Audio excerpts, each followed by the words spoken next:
Assalamu alaikum guys. So today we will study about structure of an atom. So I have a question that what are atoms? Atoms क्या है? So an atom is a particle that consists of a nucleus of protons and neutrons surrounded by a clouds of electron. Okay, तो atom हमारे पास ऐसी चीज़ है जिसे हम अपनी necked आई से नहीं देख सकते. उसे हम देखने के लिए इलेक्ट्रॉन माइक्रोस्कोप का इस्तेमाल करते हैं.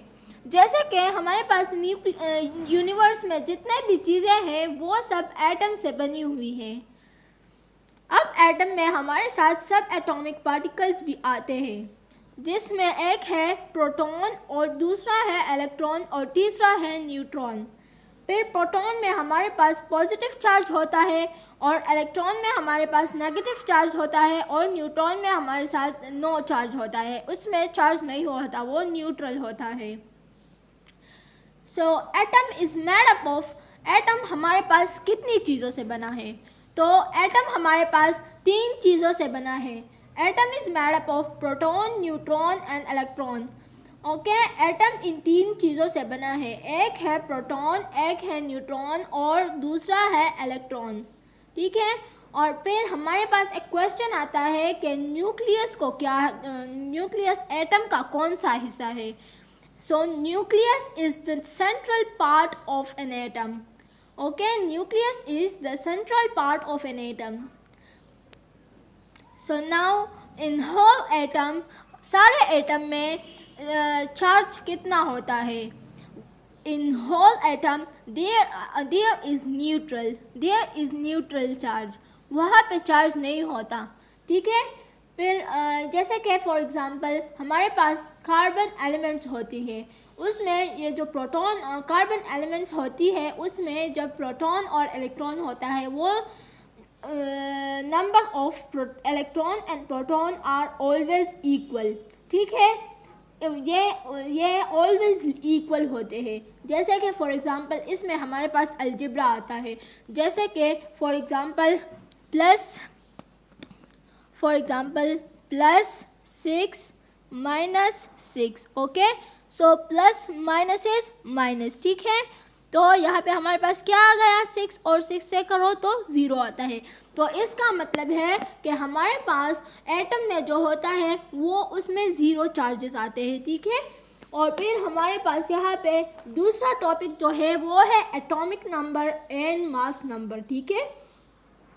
तो यहाँ पे हम पहले एटॉमिक नंबर का करते हैं. ठीक है. The number of proton and of atom is called atomic number. Okay, or the number of electron in an atom is called atomic number. For example, हमारे पास कार्बन होता है तो हम कार्बन एटॉमिक नंबर इसको इस वजह से कहते हैं because atomic number is always written of left side of the atomic number. ठीक है. जैसे कि हमारे पास ये हो गया, C हो गया और 6 हो गया. तो इसको हम क्या कहते हैं? इसको हम एटॉमिक नंबर कहते हैं. ठीक है. We call this atomic number. Okay. और अब अगर हमारे पास इस तरह हो तो ये हमारे पास एक मॉलिक्यूल है. ठीक है.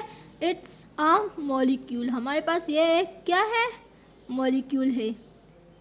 तो हमारे पास एटॉमिक नंबर किसे कहते हैं? जो लेफ्ट साइड पे नीचे आता हो. ठीक है. और जो राइट साइड पे आता हो नीचे उसे मॉलिक्यूल कहते हैं. ठीक है. और अब हम यहाँ पे मास नंबर के बारे में बात करेंगे. ठीक है. Mass number. तो मास नंबर हमारे पास क्या है?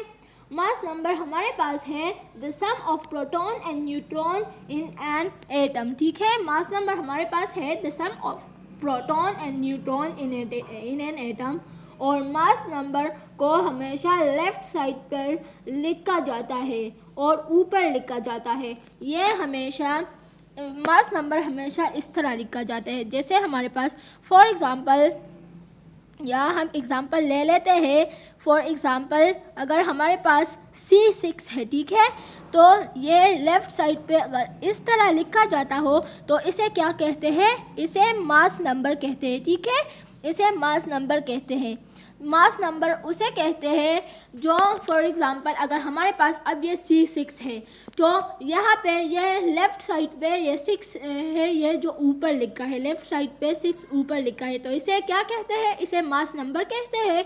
और ये जो हमारे पास एटॉमिक नंबर होता है तो ये हमारे पास एटॉमिक नंबर जो है, एटॉमिक नंबर ये हमारे पास लेफ़्ट साइड पे नीचे लिखा जाता है, ठीक है। तो इन दोनों में ये डिफरेंसेस है, ठीक है।